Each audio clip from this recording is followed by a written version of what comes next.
All right, welcome back, folks.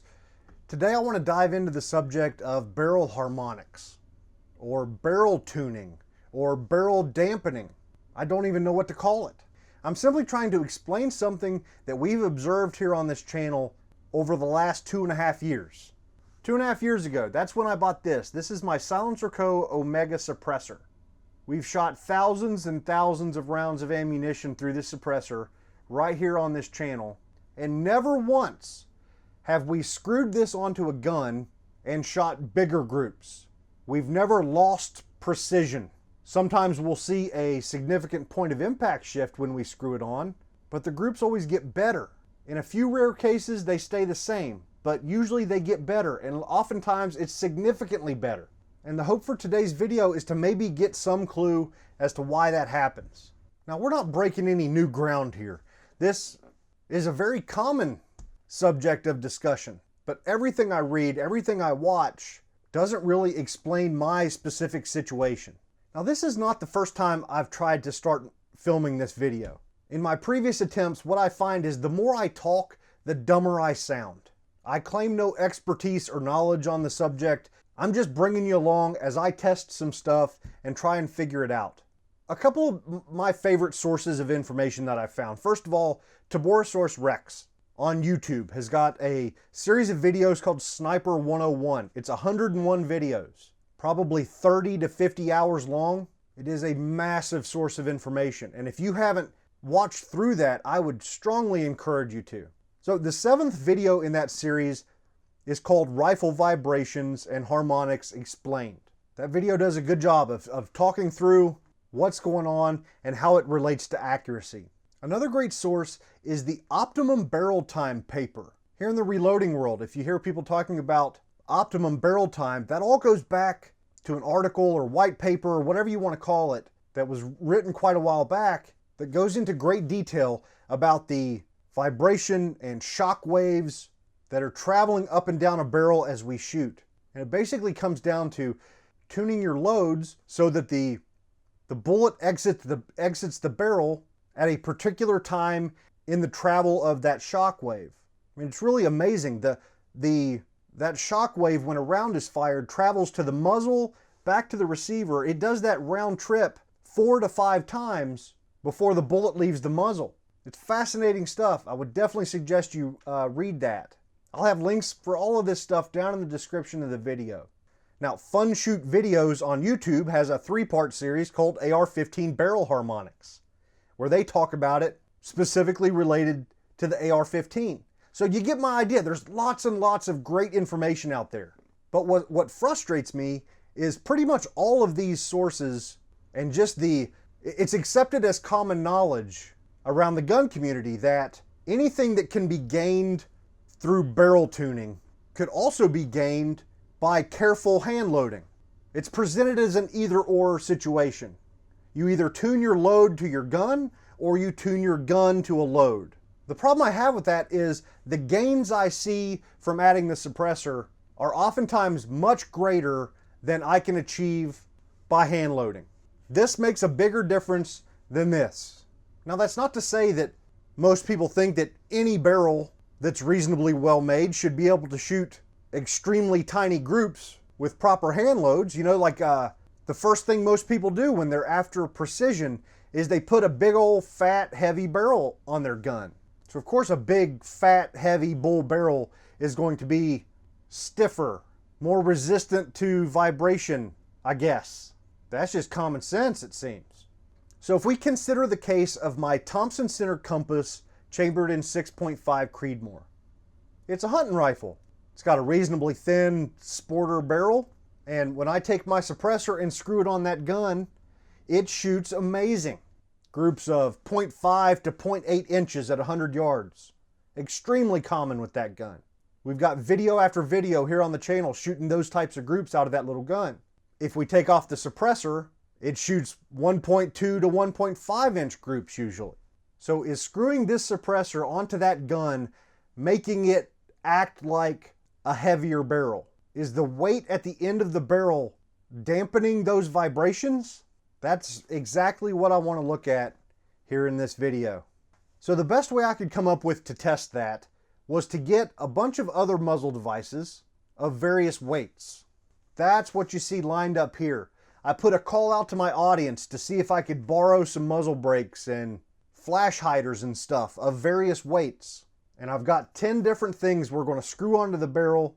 We'll just see what happens and see if we can come to any conclusions. Now, to start things off, I went out and shot several test targets. We're going to include a lot of shooting in this video, but some of this preliminary stuff I did off camera just because this is already going to be a very long video and I want to try and shorten it where I can. Here's the first target I want to show you. These 10 groups were fired with my Thompson center compass. The bullet is the 140 grain Hornady Match Boattail Hollow Point, and the powder is IMR 4451. This is a good combination that I've shot before in my compass. So we went out, the top row I shot with the suppressor on the gun. The bottom row was with the suppressor off, barrel completely naked, no muzzle device whatsoever. Now the charge weight range for our powder here was 39.6 grains all the way up to 41.6 grains. This covers the meat of the range with this powder and bullet combination, between about 2,450 feet per second up to about 2,600 feet per second. So not blazing fast, not particularly slow, just kind of right in the middle boring range for a 6.5 Creedmoor with this weight of bullet. Now you can see on the top row, our worst group was the second group at 0.827 inches, and the best was the fourth group at 0.646 inches. And you should also notice there's very little shift in point of impact. The rounds hit right at, between 6 and 7 o'clock on that orange dot. So consistent groups all the way across the charge weight range, consistent point of impact all the way across the charge weight range. Then we take off the suppressor and shoot the bottom row. Now the first shot in the first group went high,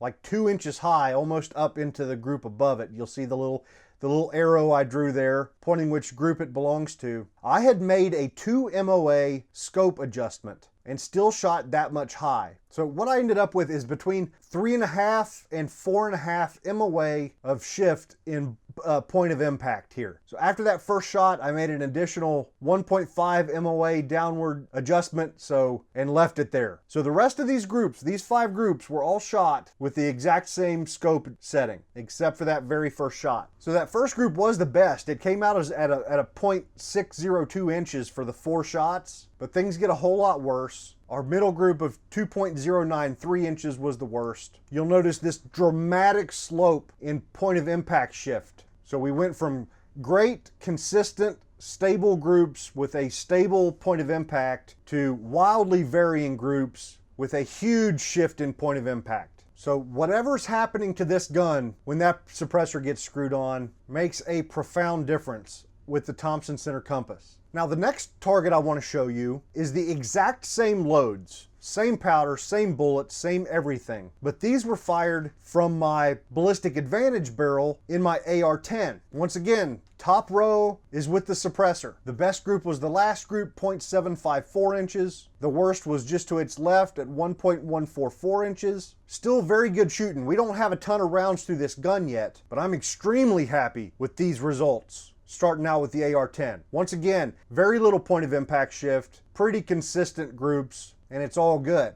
Now the bottom row, again, we took the suppressor off, shot the barrel completely naked, no muzzle device whatsoever. Not as dramatic a difference as the last target. For this, there was no scope adjustment. So this barrel, which is a much heavier profile barrel. So this heavier barrel, not that much difference in point of impact, if any. And the groups, they definitely got bigger. That fourth group was a good one at 0.650 inches, but the rest were significantly bigger. The middle was our worst at 1.592 inches. So much less dramatic example, but nonetheless, I'll take that top row over the bottom row any day. Now the next target was a little bit of a surprise to me, and this was actually from a video I posted recently. So if you actually wanted to see me shoot these groups, you could go to that video. This is my White Oak Armament 223 barrel. We were shooting the 77 grain Berger OTM Tactical with Vitavori N540 powder. So in this one, you know, with and without the suppressor, we didn't see a whole lot of point of impact shift across the charge weight range, but we saw a very big difference in group size. Now this was a surprise to me because the White Oak Armament barrel, I've shot it before without the suppressor and it shot pretty darn well. So I was expecting this target to look a lot like the last target with the AR-10 6.5 Creedmoor, where the groups were maybe just a touch bigger, but they were still pretty good. Not much point of impact shift and not a ton, maybe just a little effect on accuracy. I think what had happened is that barrel, I've always used a flash hider on it. But for this test, I actually took the flash hider off to get all the way to the bare barrel. So it won't be part of this video. We'll go back to it later and test it. But it seems that that gun, just putting a little bit of a flash hider on there made a big difference in group size. But at least for the purposes of this video, it's another good example of this difference we see and the whole point of why I'm making this video and doing the tests I'm doing. So let's quickly run through the different devices. The weight of my suppressor varies a good bit because sometimes I'm running it like this with the direct thread adapter, and other times I put this guy in it for the, you know, the quick detach system thingy. So this is a little bit heavier than just the direct thread adapter, but just this guy weighs in at 18 ounces. I think they say like 16 on their website, but there's a couple ounces of fouling and lead and random stuff in this guy from all of the rounds we've had through it. So it's got a little bit heavy over time. Another thing I often do is use a magneto speed chronograph strapped directly to the suppressor, and that increases weight as well. So the suppressor plus the magneto speed comes in at 25 ounces, which brings me to our first device that one of my viewers actually made. He grabbed some scrap steel and made this guy. We call it the lump. It is just 25 ounces of metal. It can be screwed onto the barrel that way so that it doesn't really extend past the muzzle, or it can be flipped around so that, you know, the weight is out a little bit farther beyond. So in our first round of testing, we're going to test the lump in both directions. So those are the first two groups. The next is this guy. This is a Krinkov style brake that I think are used a lot on AKs. It's almost kind of like a single chamber suppressor almost. There's this cone shaped part here, which I can tear it apart for you real quick. So it's got a little clip that kind of holds it together, and this screws off. And it's this cone shaped sort of deal. So inside of there is this cone surrounded by a bunch of empty space. So it's a very interesting muzzle device, and best of all, it's very heavy. 9.1 ounces. This is our second heaviest device. So next is the Precision Armament M11. You can see this is the 6.5 millimeter version. We've got a couple devices that are 6.5. We've got 3 devices that are 6.5 millimeter. The rest are 30 caliber. So this is one of the 6.5s. This is the next heaviest guy. It is 5.6 ounces. Pretty beefy. Got some vents out the top to help with muzzle rise. It's a beast. The next device is extremely interesting. This is the Harrell's Precision Tuner Brake. The viewer that sent this one in actually bought this one for me, so we're going to be doing some more testing outside of just this video with this guy. But it's got vents all the way around, which they do have another version with, you know, just vents on the side. But this guy's got them all the way around. This is a 6.5 millimeter brake, and it's got these adjustable collars, and you might be able to see a little scale there, and you can keep track of your weight as you move it forward and backward on the device. And then the second one comes up behind it and locks it in place. For our first trip to the range, what I want to do is shoot it with the weights all the way forward, and then I want to shoot another group with them all the way back. This guy really deserves a whole lot more attention than just those 2 adjustments, but we got to start somewhere, and we've got a lot of devices to get through. So only 2 groups with this guy in the first trip, all the way forward, all the way back. It weighs in at 5.1 ounces. Next is the DPMS Miculek brake. This is a 30 caliber brake. Got this piece, and then this piece here, it weighs in at 4.1 ounces. Next is one of the simple Silencerco flash hiders. I have several of these. I've had them on numerous guns, like I was mentioning earlier, with the quick detach system on the Silencerco suppressor. That's what these are for. You screw it in, lock it on, whatever. So we're going to screw this guy on and shoot a group. It is 3.4 ounces. Now next is another precision armament. This is the M4-72. It is a 30 caliber break. Got these super weird, wild, back sweeping vent thingies. This thing is supposed to be ridiculously loud. It weighs in at 3.1 ounces. Next is the Procomp 762. Another 30 caliber break. This guy's got some vents somewhere. Yeah, it's got a couple vents upward, I guess, to help with muzzle rise a bit. It is the same weight as the previous device at 3.1 ounces. Next is the VG6 Gamma 6.5. This is a 6.5 millimeter break. It's also got some vents that go upward, and this is the lightest of our devices at 2.4 ounces. The last guy is this rubber LimbSaver thingy package here. It is called the Sharpshooter X-Ring Barrel Deresonator. The package says it tightens groups by taming barrel vibration waves.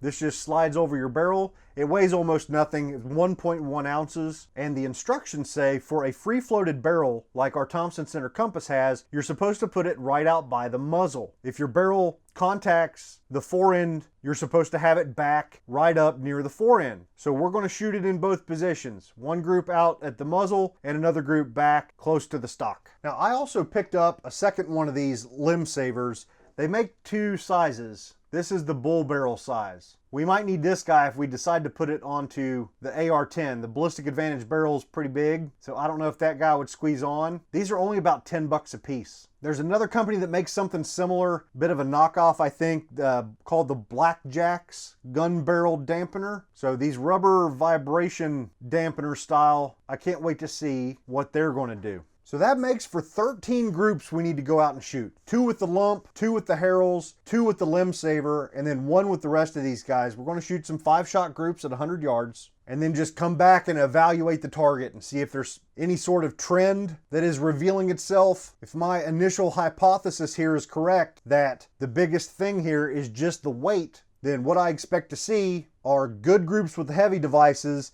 and the groups getting crappier and crappier as they get lighter. Now the ammunition for this test, if we go back to the first target I showed you with the Thompson Center Compass, the highest charge here, 41.6 grains. You can see up top with the suppressor on, it shot a .688 inch group. And then below that, when we had the suppressor off, it was a 1.167 inch group. Now, what I know about this gun, I will consider groups in the, 0.5 to 0.8 or 0.9 inch range as being good. Like those are typical group sizes that we often see when we're shooting with the suppressor. And what I would consider bad groups are 1 inch or bigger. We've shot this load a lot. I feel like we kind of know what's going on with this load. Now, to make sure I had the very most consistent ammo I could possibly load for this test, every bullet we shoot is from the exact same lot number of bullets, and the exact same lot number of powder, and the exact same lot number of primers, and the exact same lot number of brass. I sat down and I loaded 250 of these guys. I hand weighed every single charge. They are as close to identical as I can possibly make them. So the first 100 rounds of that loading were the first 2 targets I showed you. The 10 groups we shot with the Compass and the 10 groups we shot with the AR-10, which leaves me with 150 more rounds to shoot groups with our devices. So let's go ahead and head out to the range.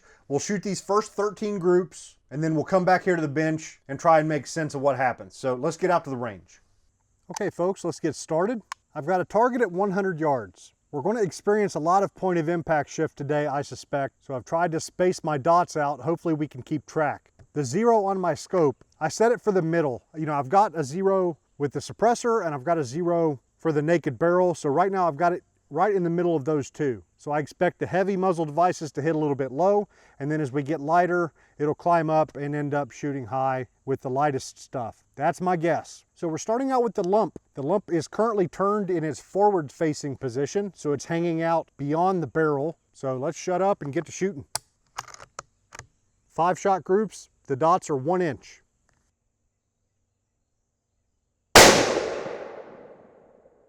I did warm the gun up before we got started here. I shot 3 rounds through it before I started this group. Forgot to mention that.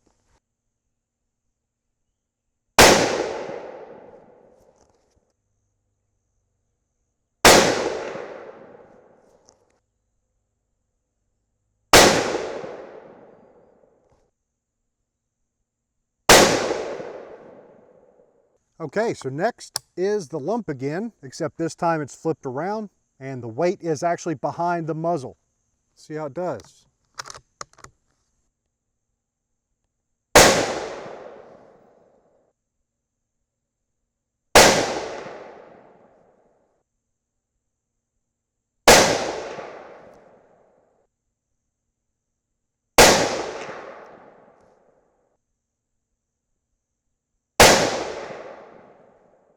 That point of impact shift is really surprising to me. I didn't expect to see much difference when we flipped it around. Fascinating. All right, next is the crank style brake.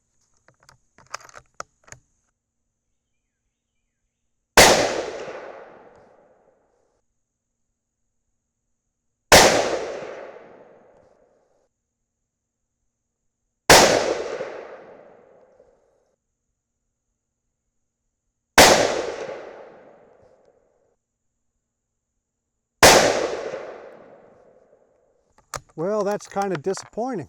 I was hoping for another nice tight group, since that is the heaviest device we've got except for the lump. It is what it is. It just didn't shoot. All right, time to switch out to the M11. All right, so this is where things start getting loud. This is the M11 brake. May God have mercy on my ears.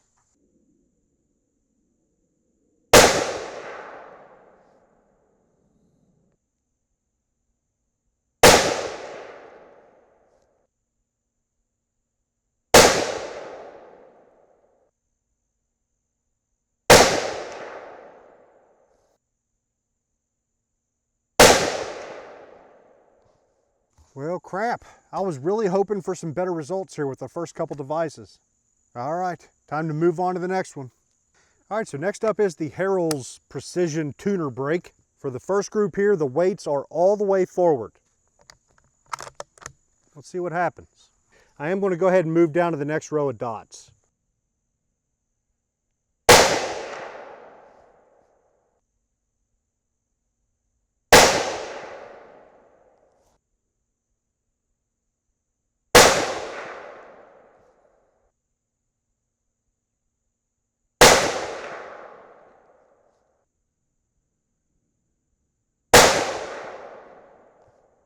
So I gotta be honest with you, I was a little bit nervous shooting this for the first time. I think this is the first 6.5 millimeter specific muzzle device I've ever had on this gun.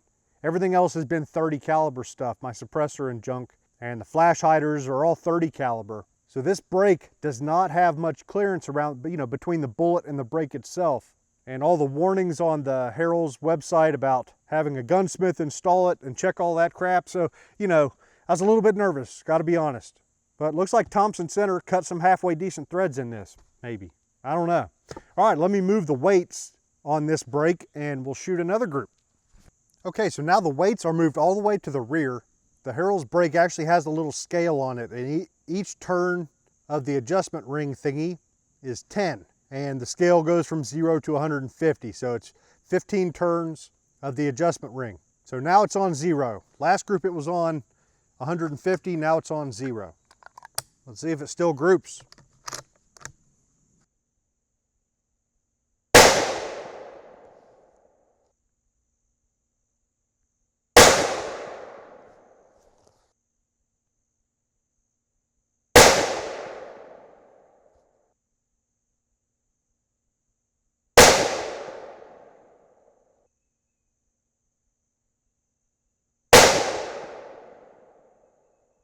Guys, I hate to do this, and my regular viewers will know that I don't do it very often, but that fourth shot, I think I pulled it.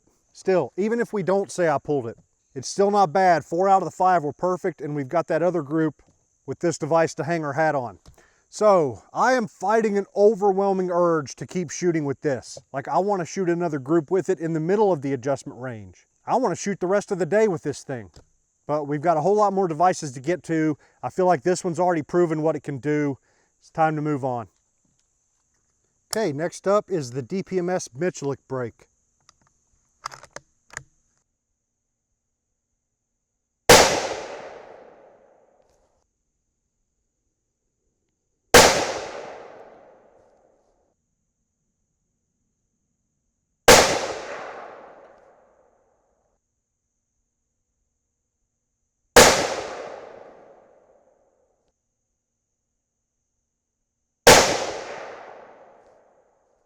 And those first 3 shots looked promising, and then it all kind of fell apart a little bit there. Now this is another 30 caliber break. I don't know if that's going to be a thing. But later on when we get to the Gamma 6.5, we do have another 6.5 break to test, so I don't know. Okay, next on the list is the good old Silencerco flash hider. See how this guy does.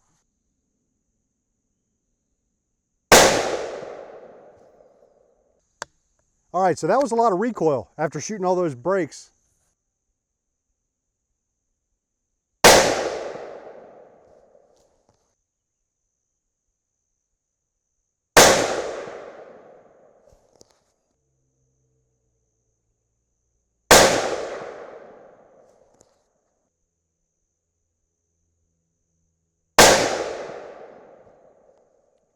Well, how about that? The little Silencerco flash hider gets the job done. I am so confused by these results so far. All right, so we've got 5 groups left, but the battery in that camera is about to die, so I need to clear off some memory cards and get some fresh batteries. This is taking a whole lot longer than one of my normal range sessions, obviously, because I'm swapping muzzle devices and trying to make sure the gun stays cool. So I've been 2.5 hours or so shooting these first 8 groups. So it's time for a break. All right, back from our break, and we've got 5 groups left to shoot. The first one here is the M4-72. This is another 30 caliber break. Let's see if it'll group.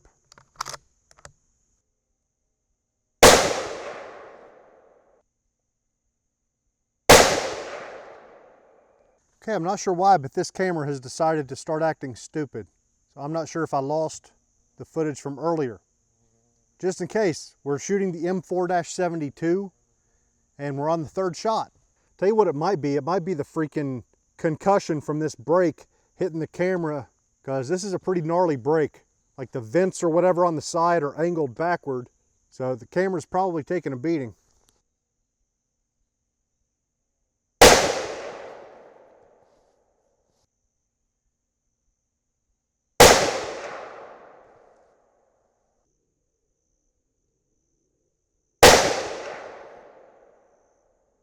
All right, man, that thing is brutal.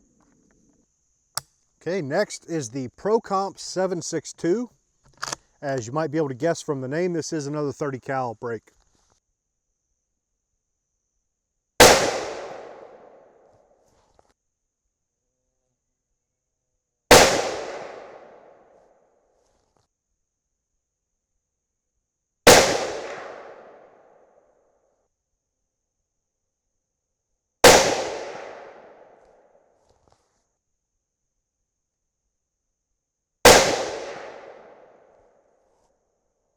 All right, that group wasn't half bad. Okay, the last of our normal muzzle devices here is the Gamma 6.5. So this is the only other 6.5 millimeter device we've got except for the Harrells. So let's see if this guy shoots.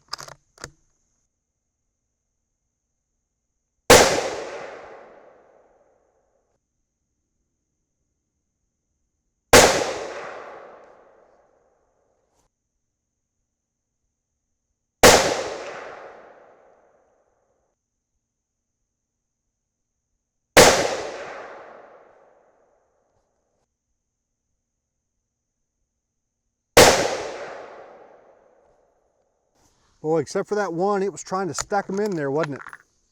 Interesting. All right, time for me to try and squeeze this LimbSaver on here. All right, so that was a bit of an adventure. People had told me, and the instructions said to put some gun oil on there, so that's what I did and got it wrestled on there eventually. The next group, I want to bring it all the way down here near the fore end, and that is going to suck, trying to get that guy all the way. It is an extremely tight fit. But she's on there. Let's see if it'll shoot.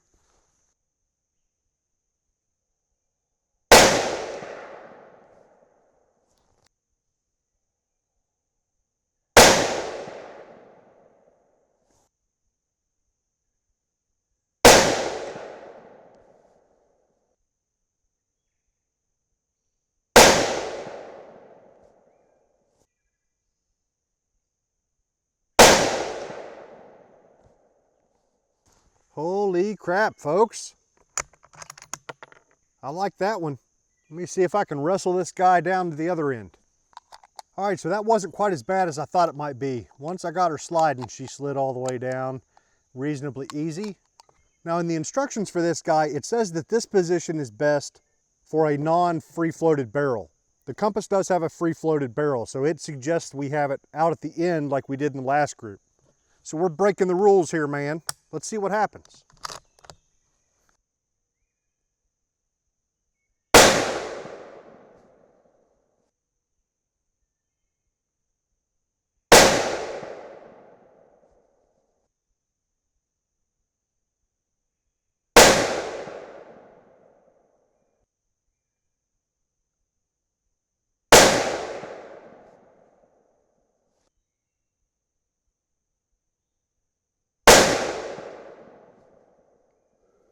All right, so it seems like LimbSaver knew what they were talking about.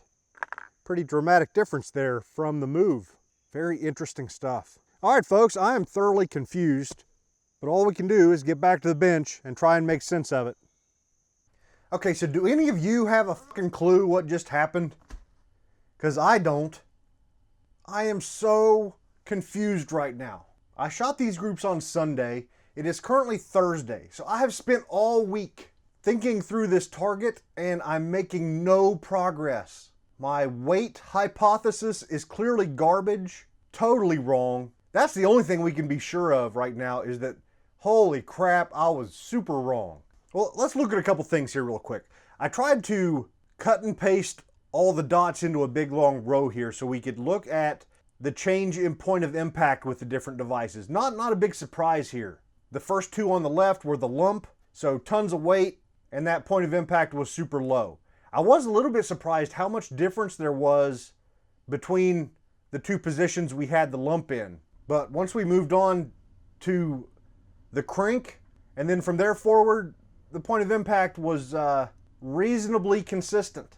And our LimbSaver, the lightest device, was the highest. So that part made sense. But when we move on to the groups, I don't know what to think.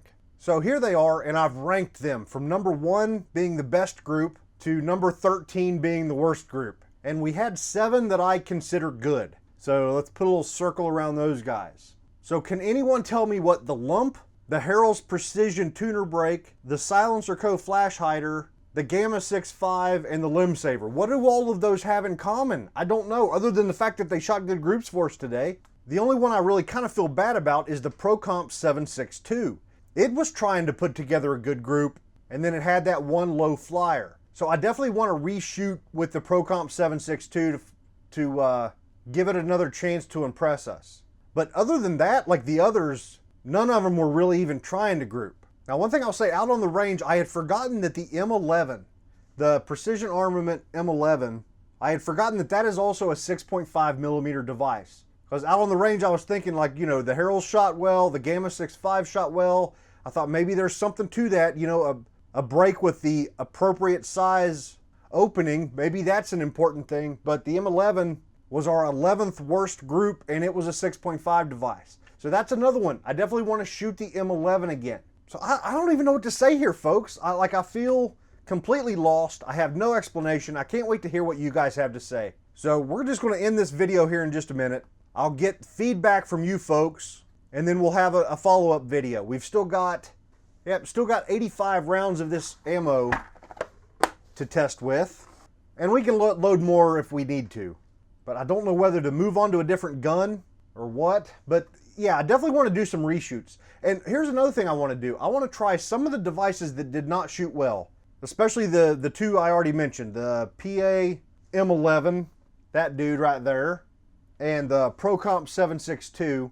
I want to give them another group to try and impress us, but I also want to try them with the LimbSaver, because the LimbSaver was pretty darn impressive whenever we, you know, had it in the correct position out near the muzzle. So I'm wondering if, especially maybe the M11, which was a pretty crappy group, maybe we can throw a LimbSaver on with it and tighten that up a bit. I don't know. I definitely want to shoot another group or two in this series with the Harrell's tuner brake. We only tried those 2 weight settings, so maybe at the very least, maybe we do another verification group with it with the weights all the way forward. which is how it was when we shot the good group in this video, and maybe we'll go halfway, the halfway adjustment, and see what that does. I don't know. So like I said, I've got 4 days pondering this and I've come up with jack squat. So let me know your thoughts down in the comments. Like I mentioned earlier in the video, don't forget to go down in the description and check out like the Tiborosaurus Rex video, and definitely the optimum barrel time paper if you've never read that. A lot of insight into this subject, but the problem is, after reading all that crap, I can't explain what I saw today. All right, folks, that's it. I appreciate you joining me. I hope you'll come back for part 2, because we're not quite done. So I'll see you then.